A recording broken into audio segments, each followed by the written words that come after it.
Jadi beberapa waktu belakangan ini ada fenomena alam bernama sinkhole yang muncul di daerah Sumatera Barat. Fenomena sinkhole ini muncul tepat di tengah area persawahan yang berada di wilayah Kabupaten 50 Kota, Sumatera Barat. Sebenarnya fenomena sinkhole ini merupakan fenomena biasa yang kerap terjadi di berbagai negara dunia. Tapi uniknya respon warga dalam menanggapi fenomena ini justru terkesan cukup aneh karena tidak memandang sebagai bencana alam pada umumnya.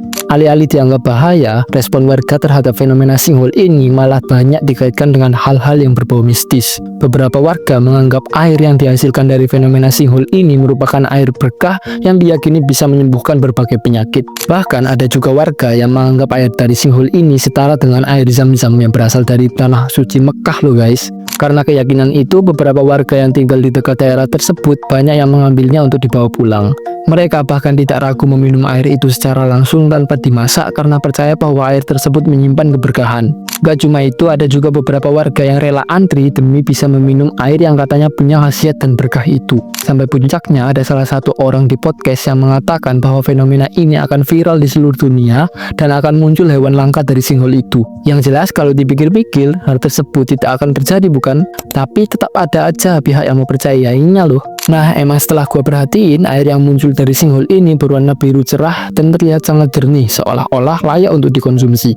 Namun setelah pengecekan, meskipun air ini memiliki tingkat pH yang tergolong stabil di angka 6,5, ternyata air sinkhole ini mengandung bakteri berbahaya, yaitu bakteri E. coli. Karena fenomena ini sempat viral dan menarik perhatian banyak orang, Wakil Gubernur Sumatera Barat pun sampai turun ke lokasi. Beliau mengingatkan masyarakat agar tidak mengonsumsi air dari sinkhole tersebut karena beresiko bagi kesehatan. Nah, untungnya setelah dilakukan penelitian dan evaluasi, pihak kepolisian akhirnya memasang garis pembatas yang mengelilingi area sinkhole tersebut. Melihat kejadian seperti ini, gua jadi heran kenapa fenomena alam langka di Indonesia sering banget dikaitkan dengan hal-hal mistis. Padahal kalau dilihat secara logis dan jelas, fenomena sinkhole ini justru merupakan tanda bahaya, karena bukan tidak mungkin seiring waktu luas area sinkhole tersebut bisa semakin melebar dan membahayakan lingkungan sekitar. Gua di sini nggak cuma mau bahas fenomena sinkhole ini dari sisi alamiah dan penyebab ilmiahnya aja, tapi gue juga mau menjadikan fenomena sinkhole ini sebagai contoh nyata bahwa masih ada banyak masyarakat Indonesia yang kerap mengangkat fenomena alam serupa dengan hal-hal mistis. Karena hal itu, mari kita bahas bareng kenapa fenomena sinkhole malah dianggap hal mistis. Oke, sebelum kita membahas lebih dalam, sebenarnya apa sih penyebab kemunculan sinkhole itu sendiri? Jadi sebenarnya sinkhole itu disebabkan oleh aliran air yang mengalir di bawah tanah, sehingga batuan bawah tanah terkikis sampai akhirnya hal tersebut mengakibatkan tanah di atasnya jatuh. Nah, sebenarnya juga fenomena alam ini banyak terjadi di dunia, seperti contohnya fenomena sinkhole yang pernah terjadi di Cina ini. Lalu muncul pertanyaan, kenapa ketika fenomena alam ini terjadi di Indonesia, justru banyak warga yang mengaitkannya dengan hal-hal mistis. Bahkan ada yang sampai menganggapnya sebagai air berkah, air suci, bahkan air zam-zam coba.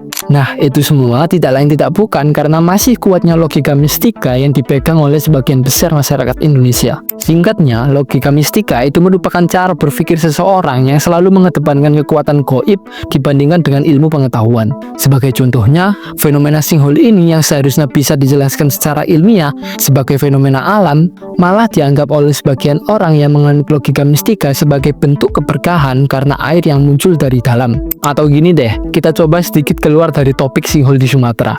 Coba kalian search garam ruqyah di Shopee atau e-commerce lain. Di situ terlihat jelas bahwa garam yang seharusnya harga aslinya 4.000 sampai paling mahal 10.000 dengan embel-embel ruqyah, di e-commerce tersebut dijual 20.000, 30.000 sampai 50.000. Dan yang lebih mengejutkan lagi, setelah kalian buka kolom ulasannya, ternyata masih banyak banget orang yang percaya dengan hal mistis tersebut. Semua contoh yang gue sebutin tadi sebenarnya menjelaskan ke kita bahwa sebagian masyarakat Indonesia masih sangat memegang pola pikir logika mistika. Lalu pertanyaannya, kenapa logika mistika ini begitu kuat dan dipegang oleh banyak masyarakat Indonesia? Jawaban utamanya karena sejak kecil kita sudah ditanami dengan cerita-cerita horor oleh orang-orang di sekitar kita. Hingga pada akhirnya cerita-cerita tersebut melekat sampai kita tumbuh dewasa dan sering dijadikan kata-kata penenang untuk mengurangi usaha kita. Salah satu contohnya adalah ungkapan bahwa sebenarnya rezeki itu sudah ada yang ngatur. Kalimat seperti itu seringkali cuma dijadikan penenang oleh orang yang sebenarnya malas untuk berusaha. Coba bayangin deh, ada orang yang kerjaannya malas-malasan mulu, lalu apa dia bakal dapat rezeki yang sama dengan orang yang kerjanya benar? Pasti nggak mungkin kan? Iya, rezeki itu udah ada yang ngatur, tapi emang Tuhan mau ngasih rezeki lebih ke kaumnya yang bermalas-malasan. Nah, karena itu gua pengen ngajak para pendengar gua supaya jangan menjadikan logika mistika sebagai tameng utama dalam menjalani hidup kalian. Nah, tujuan gua bikin konten ini yakni karena keresahan gua terhadap mental masyarakat kita yang masih kental dengan logika mistika. Padahal gua pikir setelah adanya video Bang Ferry ini, makin banyak orang yang sadar akan keanehan dalam cara berpikir di Indonesia. Ternyata emang nggak semudah itu buat mengganti cara berpikir masyarakat kita agar menjadi lebih rasional. Dan dari fenomena sinkhole ini, gua jadi belajar bahwa emang banyak sekali masyarakat Indonesia di luar sana yang masih meyakini praktik spiritual yang aneh itu. Kalau menurut kalian, gimana menanggapi fenomena air berkah di sinkhole ini? Apakah kalian percaya bahwa ini emang air berkah? Silahkan tulis pendapat kalian di kolom komentar ya. Sekian, gua Katsipoy. Subscribe jika kalian suka konten kali ini.